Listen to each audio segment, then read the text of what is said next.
전근대 한국사 이해 3. 고려의 통치체제와 국제질서의 변동.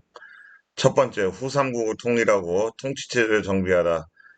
제7차 시 한국사 수업을 시작하겠습니다. 이번 7차 시 학습 목표는 후삼국의 분열과 고려의 통일 과정을 파악하고 고려의 통치체제와 제도 운영의 향상을 설명할 수 있다입니다.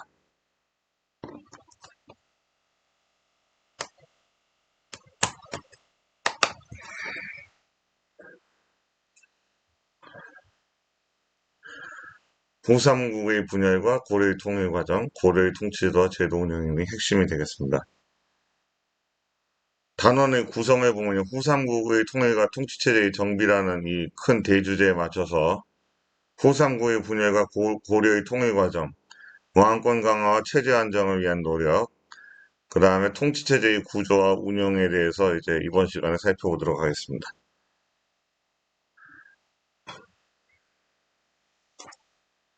여러분들 교과서 34쪽부터 내용입니다. 이번 차시는 교과서 34쪽부터 37쪽까지의 내용이 되겠습니다. 첫 번째 34쪽에 고려의 통치제와 국제질서의 변동에서 공간 속으로 불상에 담긴 이야기를 한번 볼까요? 음. 경기도 하남시 교산동에 있는 한 바위에는 왼손에 약그릇을 올려놓고 미소를 짓는 불상이 있다. 불상 옆에는 고려 경정 때 석불을 수리하였다는 내용과 함께 황제께서 오래 사시기를 바랍니다는 뜻의 황제 만세원이라는 글자가 새겨져 있다. 이를 통해서 고려가 스스로를 황제의 나라로 칭하였음을 알 수 있다.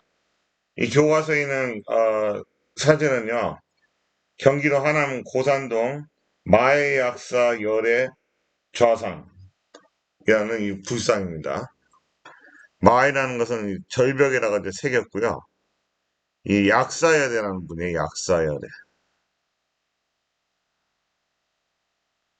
약그릇을 올려놓고 미소를 짓는 불상. 옛날에 이제 그 약사열애는 병자들을 치료하는 부처님이세요. 그래서 옛날 민중들에게서 굉장히 인기가 높았던 부처님이 바로 약사열애입니다. 이 내용은 불상에서 황제 만세원이라는 글자를 확인하고 당시 황제라 칭한 이유는요. 고려는 대내적으로 고려 국왕을 천자로 인식하고 하늘의 아들이라는 뜻이죠. 하늘의 아들. 그다음 황제국 체제를 갖추었어요. 그렇기 때문에 이 황제는 고려 국왕을 말합니다.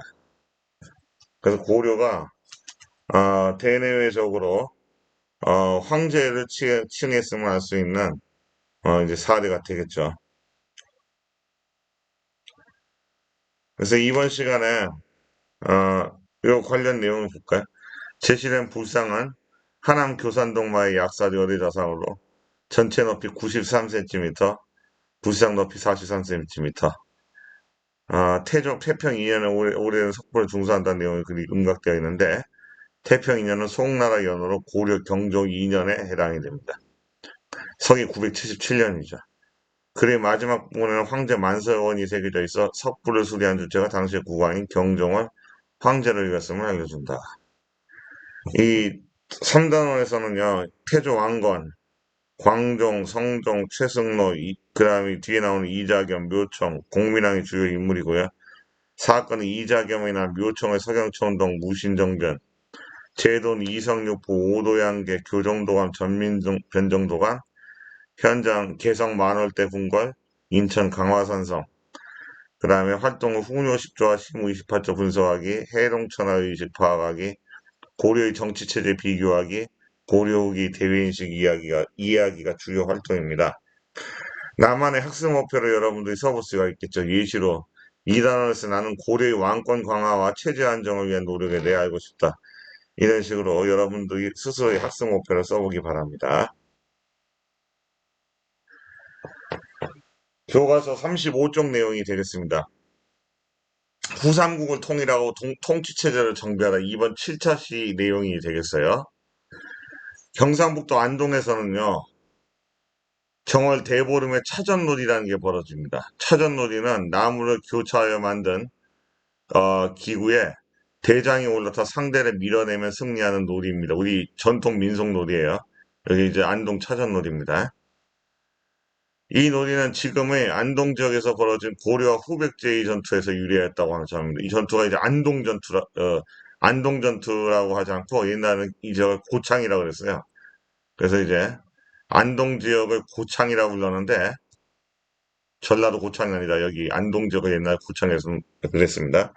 고창 전투에서 고려 군대가 후백제 군대를 이겼어요.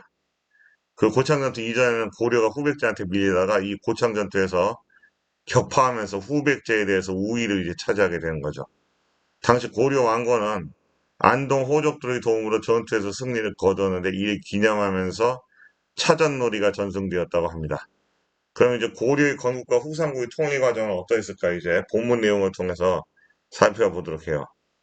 그 안동 차전놀이의 유래에 관해서 더 내용은요 여기 설명해놨죠. 안동에서 벌어진 후백제와 고려의 전투에서 안동 사람들은 견훤이 지령이라고 전해진 것에 착안하여 낙동강에 소금을 불어 짜게 만든 다음 얼개로 밀어 견훤을 낙동강에 빠지게 하여 승리를 거두었다고 한다. 이 승전을 기념하여 차전놀이가 시작되었다고 전한다. 이런 이제 유래가 있었어요. 지렁이가 소금에 약하죠. 그래서 이제 소금으로 퍼가지고 이제 그 견훤이 그 원래 이 저기 토룡이라고 불렀어요. 토룡. 토룡은 다시 말하면 지렁이. 토룡의 아들이라 뭐 이런 그 설화가 있었어요. 그래서 지렁이 얘가 약한 그 소금을 이제 껴져버리면 이제 지렁이가 죽죠. 그래서 이제 견훤을 이제 낙동강에 소금을 풀어가지고 빠뜨렸다. 그래서 견훤을 몰아냈다. 이런 설화가 있는 거예요. 후삼국의 분열과 고려의 통일. 10세기에 들어서면서 중국에서는 당이 멸망하고 5대 19의 혼란이 지속됩니다. 중국 5대는 중국 화북지방에 차례로 세워진 5개의 왕조를 말해요. 후령, 후당, 후진, 후한, 후주 이렇게 5개 왕조인데 그 5개 왕조 안에 10개국이 10개국은 주로 그 화북지방의 5개 왕조와 남중국 쪽의 10개 나라가 이제 지방 정권을 세워가지고 혼란을 거듭하는 시대가 있었어요. 이 5대 식국 시대라고 하는데 이런 혼란을 틈타가지고 당이 멸망한 다음이죠. 거란이 요를 세우고 말이죠. 거란족이 요 나라를 세우고 송이 중국 대륙을 5대 식국을 통일하면서 송과 요가 이제 대립하게 되는 상황이 됩니다. 이 거란이 요를 세운 다음에 발해를 멸망을 시켰죠. 그 다음에 송나라와 대립하게 되는데 송나라는 문관을 우선하는 정책을 문치주의 정책이라고 합니다. 문치주의 정책을 실시해서 반대로 무력, 즉 군사력이 약화되었기 때문에 거란의 그 점령지를 인정하고 해마다 거란에게 물품을 바치는 조건으로 이제 평화를 유지하게 됩니다. 이걸 동아시아사하고 세계사에서 전연의 맹이라는 사건이 있었는데 하여튼 그 고려가 등장하기 전 바로 후삼국 시대가 성립되기 전에 동아시아 정세는 이러했다는 겁니다.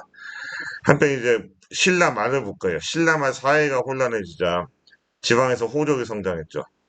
그리고 농민들에 대한 가혹한 수탈로 인해 가지고 봉기가 일어났습니다. 그 신라 중앙정부의 수탈, 진골귀족들의 수탈로 농민들이 못 살겠다 해서 들고 일어났습니다. 그래서 농민들이 봉기가 일어났고 이걸 이용한 이제 호족들이 더 이 지방에서 각처에서 일어나가지고 세력을 이제 통합을 합니다. 그 대표적인 세력이 이제 견훤과 궁예예요. 견훤과 궁예가 독자적인 정권을 수립하면서 후삼국이 성립하였다. 견훤은 옛 백제 지역 호족들의 지지를 얻어 지금 옛날 지금의 전주에 있는 완산주에 도읍을 정하고 나라 이름은 후백제를 세웠습니다. 900년에. 궁예는 북방 지역 호족들의 지원으로 어, 이 송악, 지금의 개성인데 북한 지역에 있어요. 개성에 도읍을 정하고 후고구려를 세웠습니다. 901년.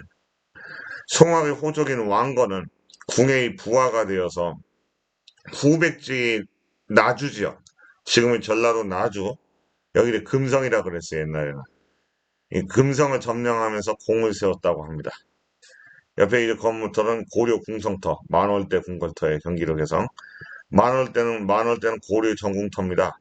고려 궁성은 919년에 왕건이 이제 창건을 했어요. 고려의 궁궐대는 만월대라고 합니다. 상식적으로 알아두시기 바랍니다. 그래서 정리하면 후상구의 분야가 고려의 통일한 이렇다 이거죠. 견훤의 후백제에 건고 궁예가 후고구려 건고 왕건의 활약. 그다음 견훤을 볼까요? 견훤은 이렇게 백제가 개국한 지 600년에 당 고종이 신라의 요청에 따라 소종방을 보내어 수군 13만 명으로 바다를 건너고 신라의 김유신이 당군과 합세하여 백제를 쳐서 멸망시켰다. 내가 즉 견훤이 도읍을 세워서 옛날 의자왕, 백제의 마지막 왕이죠. 의자왕의 원한을 싣고자 한다 해서 후백제를 세운 겁니다. 그래서 후백제 견훤 이렇게 포스터로 만든 저기 어, 어, 대통령 선거 포스터 마냥 이 포스터로 표현하면 이렇게 표현할 수 있다는 거예요. 출생과 경력이 이렇게 나오죠.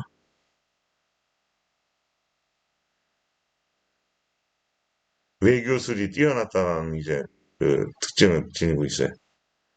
그럼 궁예. 지난날 신라가 당해 군사로 청하여 고구려를 멸하였으므로 평양의 옛도읍이 무성한 잡초로 가득 차 있으니 내 반드시 원수를 갚겠다. 고구려의 원수를 갚겠다고 해서 나를 후고구려라고 정했습니다. 그래서 역시 궁예를 이제 대통령 포스터 마냥 선거 포스터로 표현해 본다면 이렇게 표현할 수가 있겠죠. 미륵불의 궁으로 호라. 그렇죠. 궁의 이 안대에서 저 사람의 마음을 꿰뚫어보는 스캔 광선이 나가죠. 그걸 이제 마음을 꿰뚫어보는 능력이라고 해서 관심법이라고 불렀습니다. 신라 경문왕의 후손이라는 소문이 있었죠. 그래서 쭉 경력을 보시면요. 국호를 나중에 이제 송악에서 후국으로 건국한 다음에 국호를 태봉으로 고치고 이렇게 수도 만세로 고치고 그랬어요. 그 다음에 이제 기호 3번 궁예의 부하였던 왕건 호적들이여 나에게 오라. 이 기호 3번으로 표시할 수가 있어요. 궁예의 신하가 됐고 후백제인 아주를 함락해서 궁예로부터 궁예가 이제 왕건을 아주 총애해서 자기 동생으로 인식을 했어요. 3만원 통일할 임무. 도선, 풍수지리서를 도입한 도선이 궁예를 이렇게 높게 평가를 했죠. 아, 왕건을 높게 평가했습니다. 왕건의 스승이었어요. 왕건의 멘토였던 도선의 예언입니다. 그래서 그 예언이 맞아 떨어지게 되죠. 온건하고는 친화력이 있는 성격인 인물이었다. 이게 이 왕건의 아주 성격의 장점이기도 했습니다. 앞선 견훤과 궁예는 너무 강했거든요, 성격이. 뭐 독재자의 성격을 띠고 있었는데 비해서 왕건은 온건하면 친화력 있는 사람을 포용할 수가 있었어요. 포용할 줄 알았기 때문에 이 앞선 두 견훤과 궁예보다는 좀 더 이 인성이 더 지도자로서의 그 품격과 인성이 좀 더 훌륭했다고 할 수가 있죠.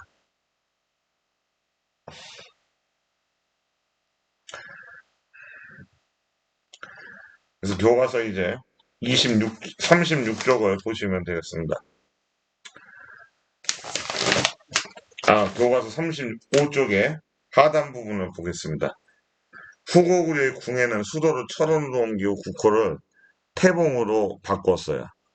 궁예는 왕권을 강화하고자 호족을 탄압하고 자신을 뭐라고 불렀나? 미륵이라 칭하여 당시 불교계의 반발을 썼습니다. 사입이라고 주장했겠죠. 당시 불교 승려들은 이 구세주인 미륵을 자처하는 이 궁예의 행동이 좀 이단으로 보였던 겁니다. 그래서 당시 불교계는 궁예를 지지하지 않게 됩니다. 그 호족 세력은 이러한 궁예의 정책에 반발하여 왕건을 왕으로 추대하고 궁예를 내쫓았습니다. 918년에. 918년에 그래서 고려가 철원에서 건국했어요. 왕건은 고려라는 국호를 다시 회복을 하고요. 태봉에서 다시 고려로 돌아온 겁니다. 연호를 천수라고 정한 뒤 수도로 철원에서 다시 자신의 근거지인 송악으로 옮겼어요. 개성으로 옮긴 거죠, 다시 이렇게. 여기. 지금 현재 여기 그 휴전선 북쪽에 있습니다. 개성은. 그 개성공단이 있는 그 개성을 말합니다. 옛날에 고려시대 때 송악이라고 불렀어요. 고려 건국 직후에는 후백제가 고려보다 우세했습니다. 초기에 그랬죠. 궁의 지지 세력이 반란을 깨하고 옛 백제 지역의 호족들도 고려에 협조하지 않았습니다. 왜 이렇게 후백제가 앞섰냐면 이 후백제가 건국한 이 지역이요. 그 인구도 많고 평야지대입니다. 물자 생산이 이 다른 지역보다 훨씬 더 많이 이루어지고 중국과 교류가 활발하고 했던 지역이죠. 상당수 다른 지역에 비해서 경제적 여건이 유리한 지역이었습니다. 그러다 보니까 전쟁을 지속할 수 있는 힘은 경제력에 바탕이 두거든요. 그렇기 때문에 여기 이 땅덩어리만 컸지 실제적으로 평야도 적고 말이죠. 이 고려가 후백제보다 국력이 딸릴 수밖에 없었어요. 그래서 이 대구의 그 공산 전투에서 태조 왕건이 견훤의 후백제군과 싸우다가 전멸당해서 거의 죽을 뻔했어요. 간신히 탈출하고 이렇게 돌아왔는데, 그게 초기에는 후백제가 고려보다 우세했으나 앞에 도입활동에서 나왔던 그 안동의 고창 전투에서 역전승하면서 이 고려 군대가 후백제군을 격파하면서 이 전세가 이제 역전이 됐어요. 자, 그 다음에 보겠어요. 이에 태조는요, 겸손한 태도로 호족을 대하고 호족의 딸과 혼인하여 호족 세력을 포섭했습니다. 또한 신라와 화친하여 신라의 지지를 얻었습니다. 이렇게 민심을 얻었고 말이죠. 그 결과 고려는 점차 후백제와의 대결에서 우위에 설 수 있었습니다. 후백제에서 왕위 다툼이 일어나가지고 아들 그 견훤의 아들 신검이 견훤을 내쫓고 왕이 되자 견훤이 금산사라는 김제 전라북도 김제 금산사에 그 저기 가둬져 있다가 그 유폐돼 있다고 표현하는데 거기서 탈출해가지고 견훤이 왕군한테 기순해 왔어요. 고려는 이제 견훤을 이용해가지고 후백제 정벌을 준비합니다. 한편 신라의 경순함도 더 이상 나라를 유지할 수 없다고 여겨서 935년에 고려의 나라를 갖다 바쳤어요. 고려의 통합을 요청합니다. 그래서 왕건이 이걸 받아들였고요. 이렇게 해서 신라가 드디어 사라진 거죠. 신라가 고려에 통합되면서 멸망한 겁니다. 그래서 고려가 이제 후백제와 마지막 대결을 벌이게 돼요. 936년에 후백제군을 격파하고 선산전투에서 이겨서 후삼국을 통일하였습니다. 936년.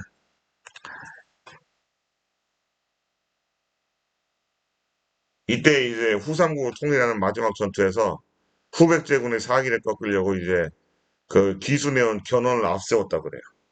고려군이 앞세우면서 이 견훤이 맨 앞에서 이렇게 선봉에 서면서 고려군이 선봉에 서면서 딱 자신이 모셨던 왕이 이렇게 앞에서 오니까 후백제군이 공격할 수가 없었겠죠. 그래서 이제 사기가 꺾이면서 이제 후백제군이 격파당했다. 이렇게 이해하시면 되겠어요. 그래서 고려의 통일을 내용 정리를 하면 궁예의 실정으로 호족 세력이 왕건을 추리하고 궁예를 쫓아내고 다시 왕건이 송악으로 천도했어요. 고려 태조가 호족을 포섭하고 신라와 화친 그래서 민심을 얻었고 후백제 견훤이 기수하면서 신라의 항복 그리고 후백제군을 격파해서 후삼국을 통일하게 됩니다. 그래서 관련해 가지고요.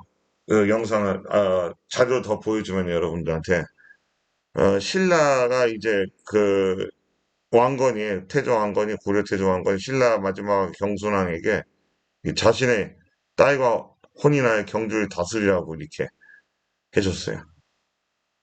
그러자 이제 신라의 마이태자 경순왕의 아들이 왕건 밑으로 들어갈 수 없다고 해가지고 계고산으로 떠나야겠다고 해서 가서 이제 식음을 전폐하고 거기서 굶어서 사망을 했죠. 아사했죠.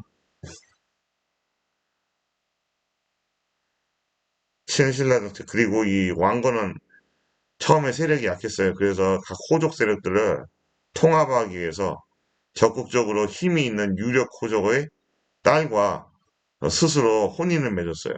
그래서 동맹관계를 결성합니다. 그래서 혼인 정책을 통해서 호족 세력들을 통합을 했어요. 그래서 고려 왕조는 각 지역의 유력 호족과 혼인 관계를 맺은 호족 연합 정권의 성격을 띠고 있어요. 무려 29명의 부인을 두었고 왕자는 낳은 왕자만 25명이라고 할 수 있겠죠. 이 문제가 나중에 되는 건 태조 왕건 사후가 되겠죠. 태조가 죽고 난 다음에 이르사에서 왕위 쟁탈전이 전개가 돼요. 그 왕위 쟁탈전에서 승리하고 왕권을 안정시킨 인물이 이제 그 태조 왕건의 아들 넷째 아들 광종이 왕이 되면서 왕권을 안정을 시키게 됩니다. 그래서 이제 태조 왕건의 부인들이 있던 각 유력 지역의 호족들입니다. 호족의 위치고요. 황해도 9명, 경상도 6명, 막 경기도, 충청도 3명, 강원도 3명, 전라도 2명, 지역위상 2명, 총 29명의 호족의 딸과 혼인해서 이들이 다 왕후가 된 거죠. 29명의 부인이 있었다. 전국 힘 있는 호족의 딸과 혼인하여 호족의 포소가 되었던 거죠. 2대 해종의 제 딸 나주에서 장화왕후, 그 다음에 3대 정종과 4대 광종이 바로 이 신명순성 왕태후, 2, 3, 4대 왕들이요. 태조 왕건 이후에 왕들이 태조의 아들들이었던 거죠. 그래서 초기에 좀 왕권이 좀 태조 이후에 왕권이 불안정했다. 4대 광종에 가서 왕권을 안정을 시킵니다. 다시 후삼국 재통일 과정 정리하면 고려 건국, 그 다음에 926년에 발해가 거란에 망하자 유민을 포용을 했고요. 935년에 신라 항복, 936년에 후백제를 멸망시키면서 후삼국을 통일을 했습니다. 그 다음 이 교과서 36쪽 왕권 강화와 체제 안정을 위한 노력을 정리를 해보도록 하겠습니다. 태조 왕건은 고구려 계승의식을 바탕으로 해가지고 고구려 옛날 수도였던 평양을 서경이라고 불렀어요. 서쪽의 도읍이라는 뜻이에요. 서경을 중시하면서 북진 정책을 추진했다. 북진 정책 북쪽으로 진출한다는 뜻입니다. 따라서 북진 정책을 해서 고구려의 옛 땅을 회복하겠다는 의지를 갖고 있었어요. 하면 발해 유민을 포용하면서 발해를 멸망시킨 거란을 배척을 했습니다. 거란과는 이제 적대 관계였던 거죠. 신라와 후백제 출신 인물을 또 지배층으로 받아들이고 호족이 지나치게 세금을 거두지 못하게 해서 백성의 생활을 안정시키려고 노력을 했습니다. 태조가 사망한 이후 공신들의 힘이 강해 혼란이 일어나자 광종은 왕권 강화를 위한 개혁을 펼쳤다. 이 공신들이라는 건 후삼국을 통일하는데 공을 세운 공신들을 말해요. 이런 그 주요 호족 세력들이겠죠, 공신들이. 그러면서 자신의 딸을 태조 왕건에게 시집 보내서 외척으로서 아주 세력이 강했던 세력들인데, 이들이 이제 왕위 계승 쟁탈전을 벌이게 되는 거죠. 이걸 누르는 사람이 바로 광종입니다. 광종은 왕권 강화를 위해서 개혁을 펼쳐가지고 호족 세력을 약화시켰어요. 먼저 호조의 경제적 군사적 기반을 약화하기 위해서 노비안건법을 실시하게 됩니다. 왼쪽 날개글 보세요. 고려 광종 때 후삼국 통일 과정에서 포로가 되거나 호족이 강압적으로 노비로 삼은 자를 조사해서 양인으로 풀어주도록 한 법을 노비안건법이라고 합니다. 그래서 호족과 공신들의 경제력이 약화되고 또 두 번째 과거제를 도입을 했습니다. 과거제는 유교적 소양을 갖춘 사람들을 제술과 명경과 유교적 소양을 시험해서 관리로 뽑아들입니다. 관리를 뽑아들여서 국왕에게 충성할 수 있는 관리를 뽑아서 지방관으로 파견해서 나라를 다스리려고 하려고 한 거죠. 근데 이때 이제 지방관은 아직 보내지 않고 과거제를 통해서 중앙 관리로 이제 능력 있는 자들을 뽑아들이고 황제에게 광종에게 충성을 바칠 수 있는 자들을 이렇게 키워냈습니다. 그래서 광종의 두 가지 정책, 왕권 강화를 위한 두 가지 정책은 시험에 잘 나오는 겁니다. 모든 시험에 잘 나와요. 그래서 노비안건법과 과거제를 꼭 기억을 하기 바랍니다. 광종 때 시행된 과거제는 1894년에 고려 말, 조선 말에 가보개혁 때, 1894년 가보개혁, 고려 고종 때, 가보 1차 개혁 때 이 과거제를 폐지할 때까지 건, 어, 1000년 가까이 우리 한반도에서 있었던 왕조들이 관료들을, 지배층 관료들을 뽑아냈던, 선발했던 관료 등용 제도라 이렇게 이해하시면 되겠어요. 또한 황제를 칭하고 독자적인 연호를 제정했다. 1894년에 없어질 때까지 굉장히 오래 갔죠. 뒤를 이은 경종, 광종 다음에 경종은요, 전시과라는 걸 실시해서 호족과 공신들의 경제 기반을 안정시키는 제도를 시행을 했습니다. 전시과 보세요. 왼쪽 날개글에 고려가 관직복무와 직역의 대가로 관리에게 수조지를 지급한 제도입니다. 전 시간에 그 통일신라 때 신문왕이 지급했던 노급을 폐지하고 관료전을 지급했다는 걸 기억하시죠? 그때 이제 세금을 거두는 권리를 줬다고 하지 않습니까? 수조지를 지급한 제도. 이걸 말하는 겁니다. 고려 때의 제도는 관료전이라고 부르지 않고 전식과라고 부릅니다. 전식과. 관리 지위에 따라 총 18과로 등급을 나눠서 1과부터 18과까지 나누고요. 그 나누어서 국가에 납부할 세금을 대신 수취하는 땅인 토지인 전지와 땔감을 얻을 수 있는 채취할 수 있는 땅인 시지를 주었어요. 그래서 앞글자 전지의 전자하고 시지의 시자를 따서 전식과라고 부릅니다. 전식과는 관료로 복무하는 호족과 공신들의 경제 기반을 안정시켜 주기 위해서 지급한 토지 지급 제도였구나. 이렇게 이해하시면 되겠습니다. 고려 때의 토지 지급 제도 전식과 기억하시고요. 성종은 즉위 후 최승로의 의견을 수용하여 유교 이념을 바탕으로 정치를 실시하였다. 최승로는 총 28개 조의 건의문을 제시해서 성종에게 유교적 통치를 하도록 적극 권장을 했어요. 그 성종은 이 최승로 의견을 수용해서요. 당의 제도를 바탕으로 중앙관제 정비하고 국가행사의 유교일에 도입하는 등 개혁을 중앙체제 정비를 실시하게 됩니다. 그럼 성종 다음에 이제 현종은 즉위 이후에 성종 때 좀 너무 유교 행사를 강조하고 기존의 불교라든가 토착신앙 행사를 막 약화시키고 폐지시켰습니다. 그때 이제 폐지된 팔관의 행사를 다시 개최했어요. 현종 때. 기억해 두기 바랍니다. 최승로 이 인물은 신라 경순왕이 고려에 투항할 때 아버지와 함께 고려에 와서 고려 초기 제도 정비에 이바지했던 인물이라고 이해하시면 되겠습니다. 주로 뭐 육두품 출신 관료들이 많이 있었겠죠. 이들이 이제 고려 왕조에 적극 협력하면서 브레인 역할을 하면서 체제 정비를 이끌었습니다. 정리하면 태조 때는 국진정책, 발해유민 포용, 민생안정, 광종 때 노비안건법 과거제도, 경종 때 전식과, 성종 때 최승로의 시무이식 파조 수령, 그래서 중앙관제를 정비했다. 이 각 구황별로 업적을 꼭 이해해 주시기 바랍니다. 다시 한번 이제 내용 정리해 보면요. 저 태조 안건 정책, 국진 정책, 민족 통합, 민생 안정, 호족이 지나치게 세금을 거두지 못하게 해서 민생을 안정을 시켰다.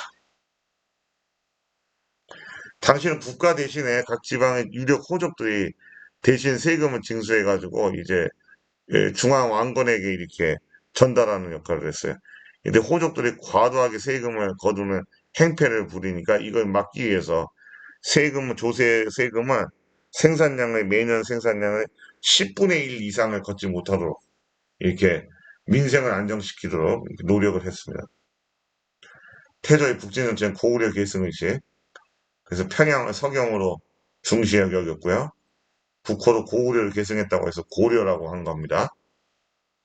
또 발해를 멸망시킨 거란을 적대시했어요. 거란에서 요 나라에서 말이죠.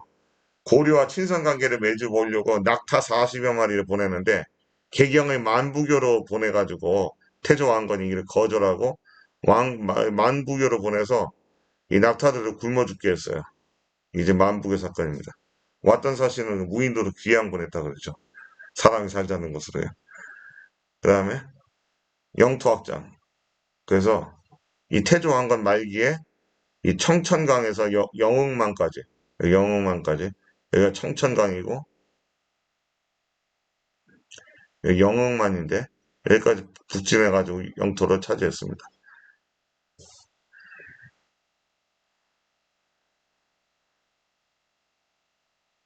그렇죠? 호족들이 가혹한 세금 징수, 자연재해, 후상고통, 고통스러운 삶을 살고 있었는데, 백성들의 삶이 안정되어야 한다. 세금을 줄이고 호족들도 세금을 많이 거두지 못하게 해라. 그 다음에 의창제도 핵심인 흑창을 만들어서 곡식을 빌려주고 빈민을 구제해라. 이렇게 했어요. 그 다음 광종 때 노비한 건법, 과거제, 황제칭호, 독자적 연호, 경종 때 전식과 성종 때 최승로의 시무 28조입니다. 그래서 광종의 개혁정치, 본래 노비가 아니었는데 전쟁 포로가 되거나 빚을 갚지 못하여 노비가 된 자를 조사해서 양인으로 들어가게 해라. 과거제를 실시하여 유교 학식과 능력을 갖춘 인재를 선발하라. 이 내용입니다. 노비를 조사해서 이 백성으로 돌린다는 얘기죠.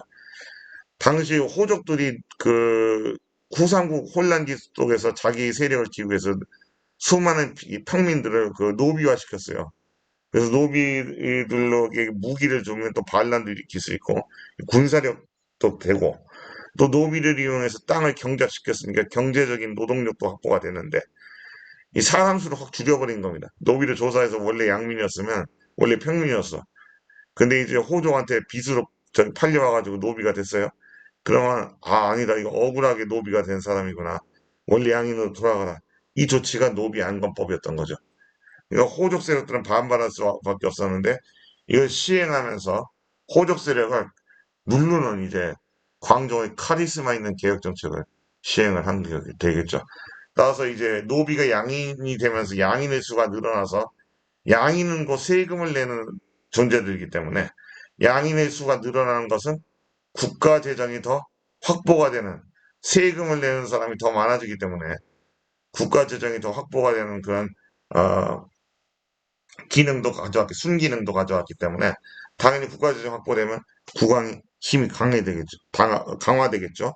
왕권이 강화되는 결과를 가져왔다. 그리고 상대적으로 노비 이른 호족은 경제력과 군사력이 약화되면서 왕권을 넘볼 수 없게 됐다. 당연히 왕권 강화, 호족 세력 약화 이렇게 이어지게 되는 겁니다. 그럼 과거제도 실시, 유교적 학식과 능력에 따라 관리를 선발하지. 이전에 호족의 자식들을 그냥 관리를 안 쳤는데 그게 아니라 이제 유교적인 학식과 능력에 따라 관리를 선발해서 공정하게 선발해서 호족의 자식도 과거 시험을 봐야 관직에 나갈 수 있도록 이전에 통일신라의 가장 큰 문제였던 골품제를 완전히 골품제가 사라지고 난 다음에 보다 능력 위주의 사회로 바뀌었다는 의미가 된 겁니다. 과거제도의 실시는요.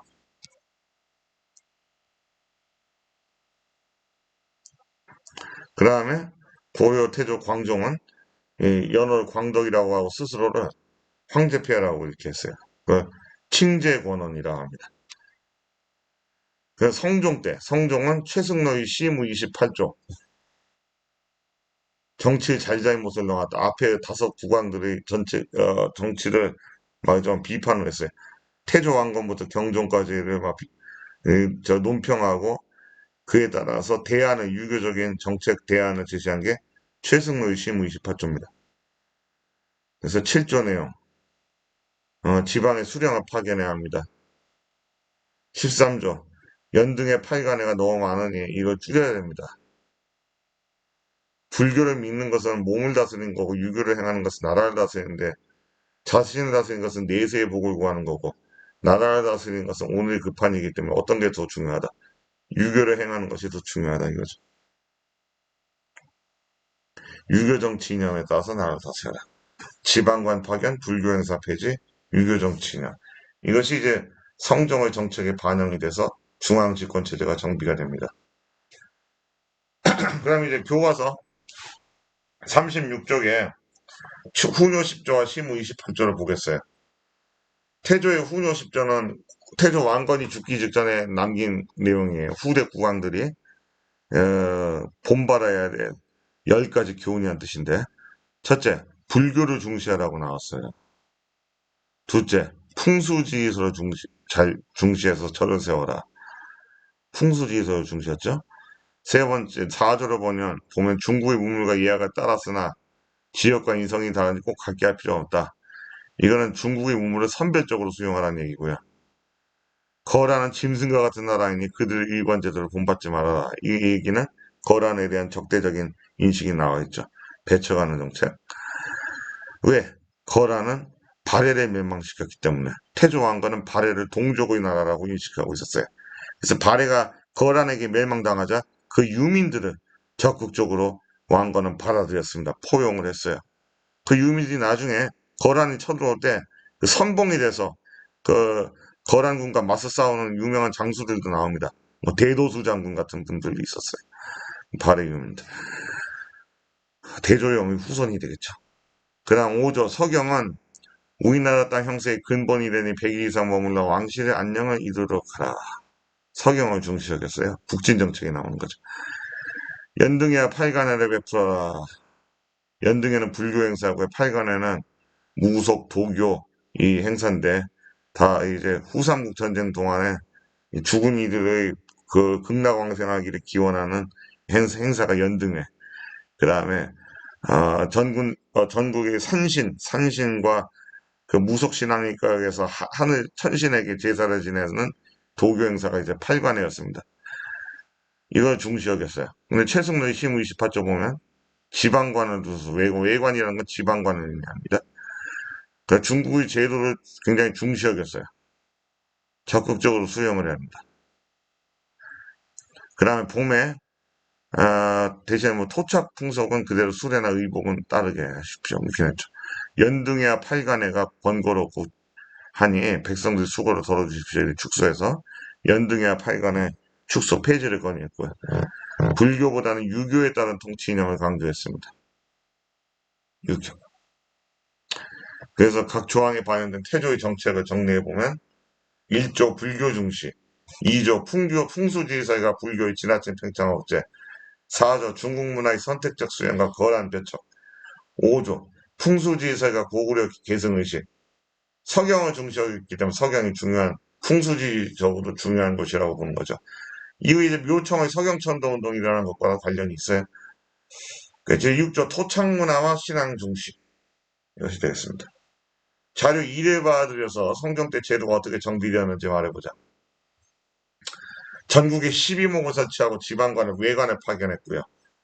적전과 원구, 종묘 설치 등 유교 의례를 도입하였고 팔관회를 폐지하였다.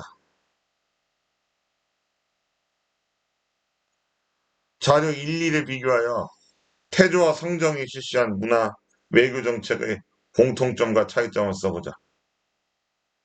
중국 문물과 제도 도입을 중시한 건 공통점인데 차이점은 태조는 고려를 기준으로 하여 중국 문화에 필요한 부분을 선별적으로 수용하라고 한 반면 성종은 최승로의 주장을 수용하여 중국 문화를 중시하고 고려의 토착 문화를 경시했다. 연등의 축소 8관의 폐지 이걸 주장했죠.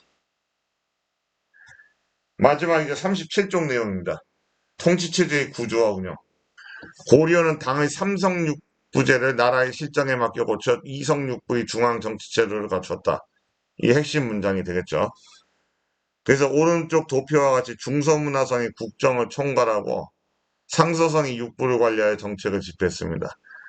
정책 집행기구, 실무기구는 이병호영 예공 이렇게 육부가 관장을 했어요. 육부는 상서성 밑에 있었어요. 중서문화성은 귀족회의고요. 왕은 비서기구인 중추원을 통해서 자신의 의견을 정책에 반영하고 군사기밀하고 왕명 전달이 중추원, 이 밖에 감찰기구인 어사대, 단체위가 구성하는 행동을 감독 살피는 것을 감찰이라고 하죠. 어사대가 관리 비리를 감찰하고 화폐와 곡식의 들어옴과 나감, 즉 출납을 담당하는 걸 삼사라고 했습니다. 삼사는 회계기관이 되겠죠. 그래서 여기서 중서문화성의 고위관리 재신과 중추원의 고위관리 추신이 따로 모였어요. 모여서 회의를 여는 게 도병마사가 있습니다. 도병마사 회의. 이게 제일 중요한, 지금 말하는 국무회의에 해당되는 거예요. 도병마사는 군사기밀과 국방상 중요한 일을 논의하여 결정하는 임시기구였는데 고려 후기에 도평의사사, 같은 말 도당으로 개편되어 최고 권력기구로 발전했습니다. 그리고 국내적으로 법 제도를 바꾸는 회의는 식목도감이라는 걸 열었어요. 도병마사 식목도감에 참여하는 것은 중서문화성의 재신과 중추원의 출신이라는 고위 관리들이, 높은 관리들이 말이죠. 고급 공무원들이 회의를 해서 정책을 결정했다. 이 귀족 관리들이 열었던 거죠. 중요한 안건은 회의 참여 인원을 올려 다수에게 의견을 물었다. 재신과 출신은 육부를 비롯한 관부의 장관을 경하기로 했다. 이 고위 관리들이 이병호형 예공의 육부의 장관도 했다는 거예요. 그래서 정치의 결정과 집행에 관여하였다. 이것이 특징입니다. 한 사람이 여러 관직을 할 수 있었던 거예요. 고려시대 때는. 한 사람이 하나의 관직만 하는 게 아니라. 중서문화성의 낭사와 어사대의 관리는 대관이라고 불렸어요. 낭사는 좀 하급 관리입니다. 중서문화성의. 어사대 관리들하고 합쳐서 이들이 대관이라고 불렸는데 이 중에 이전에는 없던 시스템이 등장했어요. 통일시대 때는 보이지 않는 시스템. 대관은 왕의 자의적인 권력 행사를 비판할 권한을 가지고 있어요. 왕의 또 관리 임명을 거부할 수 있는 석영권, 이 관리 임명을 거부하는 건 석영권이라 그래요. 이걸 가졌다. 그래서 이 대관은 국왕을 견제할 수 있는 역할을 가지고 있는 이 시스템, 기구가 이 고려 때 만들어졌다. 굉장히 중요한 의미가 있죠. 그래서 국왕 마음대로 할 수 없는 시스템. 이게 우리 민주적인 어떤 그 전통이라고 볼 수 있는 부분이 반드시 민주주의로 보기는 어렵지만, 이 전근대 사회에서 이런 정치적 시스템, 보면 비판과 견제의 시스템을 발견한다면 이 고려시대 때 대간제도가 이게 핵심이었다. 볼 수가 있겠죠. 이게 조선으로 가면 3사가 됩니다. 조선시대 때 3사가, 고려시대 때는 대간, 바로 중서문화성의 낭사와 어사대 관리들이 이 대간이라 불리면서 왕의 자의적 권력을 비판할 수 있는 권리를 가지고 있었다. 그 다음에 고려 건국 초기에는 지방관을 파견하지 않았다. 중앙에서는 지방에 사신을 보내 세금을 거두고 중앙관리를 지역의 사심관으로 임명하여 지방을 통제했습니다. 고려 태조 때 경주에 사심관을 임명했었거든요. 그 신라 마지막 왕 경순왕을 사심관으로 임명하여 이렇게 지방을 통제하는 간접적인 통치제도였습니다. 이러다 보니까 그 지방 호족 출신들이 막 사심관으로 임명돼가지고 마음대로 백성들을 수탈할 수가 있겠죠. 중앙정부 몰래. 그러니까 안 되겠어요. 성종 때 최승로의 건을 받아들여서 전국은 12개 목에 과거 시험에 합격한 능력 있고 똑똑한 관리들을 지방관으로 보냅니다. 그래서 지방행정조직을 정부에 하기 시작했어요. 지방관을 파견했다는 건 다시 말해 중앙집권, 중앙으로 권력이 집중되는 것이 이제 강화된다는 의미거든요. 이후 고려는 전국을 경기란 말은 서울 근처 땅입니다. 서울 근처. 지금 경기도 할 때 그 경기예요. 오도와 양계. 오도는 서해도, 교지도, 양광도, 전라도, 경상도, 이거 오도. 지금 제주도는 탐나라고 해서 전라도 행정구역에 포함되죠. 동계는 여기는 양계라고 해가지고 군사도 교충지입니다. 나누어 통치했습니다. 일반 행정구역 5도에는 안찰사를 보내가지고 행정을 살폈고, 도 아래에는 주, 군, 현을 두었어요. 주 밑에 군 있고 군 밑에 현이 있는 게 아니라 좀 큰 고을을 주, 그 다음을 군, 좀 작은 현 이렇게 둔 거예요. 도 밑에. 군사적으로 중요한 지역에는 북계와 동계를 두어가지고 여기에는 항상 머무르는 병마사를 파견해서 다스렸어요. 안찰사는요, 그냥 한번 순시만 하고 되게 그 머물다가 오는 거예요. 근데 이 병마사는요, 항상 가 있습니다. 요충지에. 거기 상시 머무면서 이 북쪽의 거란이나 여진, 이런 외세의 침략에 대해서 대비를 하고 있었죠.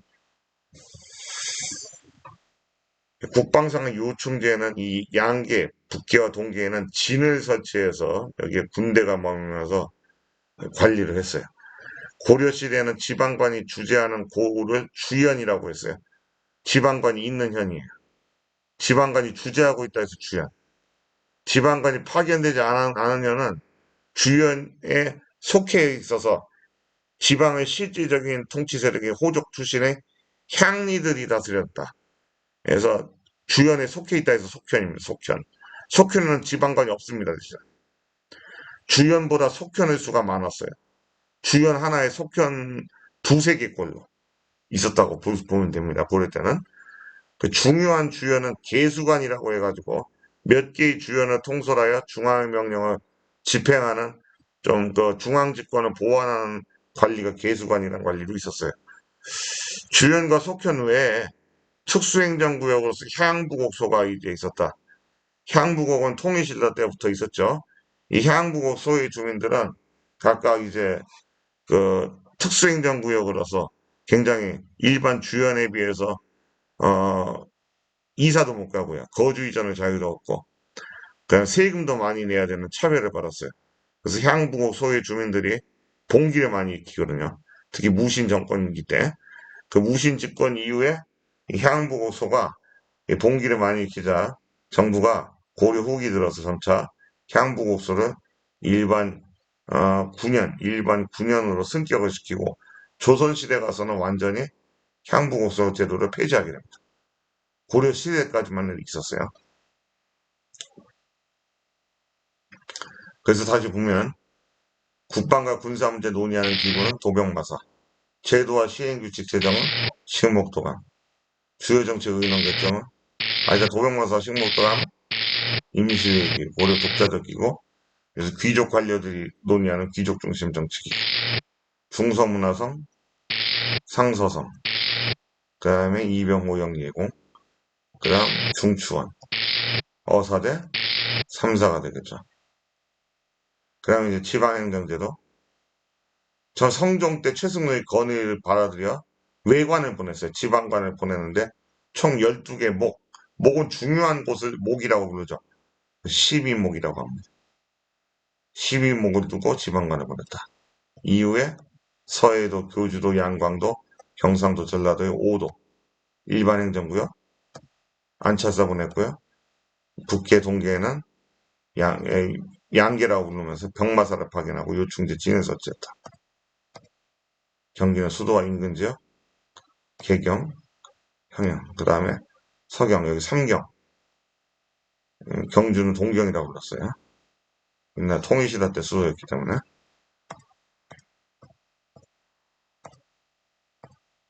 그러나 나중에 경주 대신에 중요시 된 게 지금의 서울인 남경, 한양, 남경을 이제 고려 후기 때는 중요한 곳으로 여기게 되죠. 지방행정 제도는 이렇게 이런 구조였어요. 주연보다 속현이 많고요. 향부곡소가 있어요. 향과 부곡은 농업에 종사하는 특수행정구역민이고 소는 수공업 생산에 종사하는 주민들이야. 그래서요, 공주 명학소 하면 우리 대전 지역을 말해요. 수술 생산에서 말이죠. 공급을 했어요. 그래서 수공업을 담당하는 소라고 그래요. 공주 명학소. 명학소가 지금의 그 충남고등학교 근처 자리거든. 특수행정구역은 다른 지역의 주민보다 많은 세금 부담, 거주 이전이 제한됐다. 주변에선 지방관도가 행정실무를 맡았다. 향리가. 향리 힘이 셌죠. 근데 지방관이 없는 속현에서는 향리가 아주 힘이 막강했습니다. 그 다음에 이제 마지막 이제 고려의 관리 등 경제들을 정리합시다. 고려 시대 때는 과거와 음서를 통해서 관리를 등용했어요. 과거만 보지 않고 음서라는 귀족적 제도도 있습니다. 다시 말하면 5품 이상의 고위 관리 자손은 과거를 거치지 않고 특채로, 특별 채용으로 관리가 될 수 있는 신분적 특권제도가 음서입니다. 과거는요, 재술과 명경과 잡과 승과 이 네 과로 중시되는데 무과는 거의 실시되지 않았어요. 무관을 선발하는 무과는 고려 멸망 직전인 공양왕 때, 고려 마지막 왕 공양왕 때 이르러서야 정식으로 실시됩니다. 그래서 거의 실시되지 않았다라고 보는 게 정설입니다. 통설이고요. 통설이란 말은 말이죠. 이 역사학계에서 널리 인정되는 설이다. 이렇게 이해하면 되겠어요. 이론이다. 공신이나 오품 이상 고위관리의 자손은 과거를 거치지 않고 바로 이 응서라는 특권을 통해 관리가 될 수 있었다. 오품, 총 1품부터 9품이 있거든요. 중간 5품 이상 고위관리 자손은 과거를 거치지 않다. 지방의 중심이 되는 행정구역을 의미하는 동시에 개수가 아까 그것 수령을 지정했다. 과거와 현재에 맞는 볼까요? 오늘날 공무원과 유사한 고려시대의 관리. 고려시대의 관리는 오늘날의 공무원처럼 국가 행정을 담당했습니다. 고려시대는 과거에 합격하여 관직에 진출하거나 음서를 통해 관리가 되었습니다. 고려의 문인 이규보의 글 중 목 내밀고 한번 나가고 싶으니 부디 도와주시면 얼마나 좋겠소라는 구절에서 고려시대로 관리가 되기를 선망했음을 알 수 있다. 관리가 내로 승진을 하기 위해서는 여러 기준을 통과해야 했다. 우선 근무기간을 충족해야 했지만 근무기간만 채웠다고 승진이라는 것은 아니었다. 임기 동안 성실하였는지를 조사하여 성적을 매긴 후 결과에 따라 승진하였다. 근무 성적은 출퇴근 시간과 휴가 일수를 지켰는지로 평가하였다. 출근 시간은 4시, 오전 9시였고 퇴근 시간은 유시였다. 오후 5시. 옛날 시간 잴 때요. 자축인묘 진사오미 신유술이라는 그 12지를 맞춰서 그 시를 붙였어요. 그때 요 옛날에는 뭐 오전 9시, 오후 5시 비슷하죠 지금하고. 휴일은 명절과 매달 1일, 8일, 15일, 23일이 휴일이었고요. 1년에 54일 정도로 지금의 120일 휴일이 있는 것과는 좀 차이가 있었다. 고려 관리가 쓰는 가죽신 복두는 이제 여기 머리에 쓰는 관입니다. 그 허리띠. 그래서 안동 태산면에서 발견됐다고 그래요. 고려 과거제도 공식 5품 이상의 고위 관련 자제에게 시험 없이 관직을 주는 제도는 음서제도가 있었다. 시험으로 관리를 선발하는 제도, 과거 시험이죠. 문학적 재능을 시험 보는 게 재술과, 유교 경전의 이해 시험 보는 게 명경과, 법률, 산술, 의학, 지휘 등 실용 기술학을 뽑는 시험은 접과, 그 다음에 스님들을 특채로 승려들도 관리를 뽑았던 시험이었는데 교종에서 대표되는 스님과 선종에서 대표되는 스님은 따로 뽑았어요. 교정선과 선종선을 뽑는 승과가 있었습니다. 승과. 조선시대 가면 이 중에 승과가 없어지죠. 없어지고 이제 무과가 고려 말에 한 번 시행됐다가 조선시대 가면 무과가 들어오는데 문관을 뽑는 시험이 제술명령, 기술관을 뽑는 게 접과, 승려를 뽑는 게 승과, 승관을 뽑았다. 승려 관리를 뽑는 시험이었다. 승과는 뭐 하는 거야? 여기 고려시대 때 불교를 숭상했죠, 나라가. 그래서 이제 그 종교행사, 국가적인 종교행사 담당하고 국가기관에서 그 다음에 국왕의 그 정책 자문하는 뭐 스승 역할도 하고 그랬죠. 무예나 신체 조건 뛰어난 자로 선발했고 무과는 따로 시행하지 않고 주로 뭐 공을 세운 자, 전쟁에서 공을 세운 자들이 그 집안 대대로 예, 그 무관이 돼가지고 그 장교가 돼서 활동하기로 했습니다. 고려 후기 과거 시험 합격증이에요, 이게. 굉장히 오래된 문서죠. 이제 홍패라 그러는데. 조선시대 때로 과거 합격증을 홍패라고 합니다. 고려 시대 때 과거 합격증입니다. 그래서 내용 정리를 보면 이와 같습니다. 이성육부제, 도용마사 식목도가 12목 했다가 5도 양계로. 과거 시험에 있었다. 죄수명령 적과승과. 자, 확인학습을 볼게요. 광정 때 불법으로 노비가 된 자를 조사하여 양인을 풀어주도록 한 법은 노비안동법이죠. 고려시대에는 중서문화성의 재신과 중추원의 출신이 도병마사 식목도감에서 회의를 열어 정책을 결정했죠. 고려 세운 태조 왕건은 연호로 천수로 정한 뒤 수도로 천원을 옮겼다. 틀렸죠? 천원이 아니라 송악으로 옮겼죠, 다시. 천원에서 송악으로 옮겼습니다. 고려시대는 지방관이 주재하는 고을이 주현이죠. 속현이 아니라. 그래서 이것도 틀렸죠. 지방관이 파견되지 않은 주현을 감독했다. 바뀌었습니다. X가 되죠. 그래서 지금 이 7차 시에 해당되는 여러분들이 가지고 있는 탐구학습지의 정답은요. 다음 이제 8차 시, 두 번째, 거란의 침략을 막고 국제관계의 안정을 꾀하다. 이 부분 처음 도입 부분에서 정답을 설명하겠습니다. 이번 7차 시 학습하느라 고생이 많으셨습니다. 수고하셨습니다. 강의를 마치겠습니다.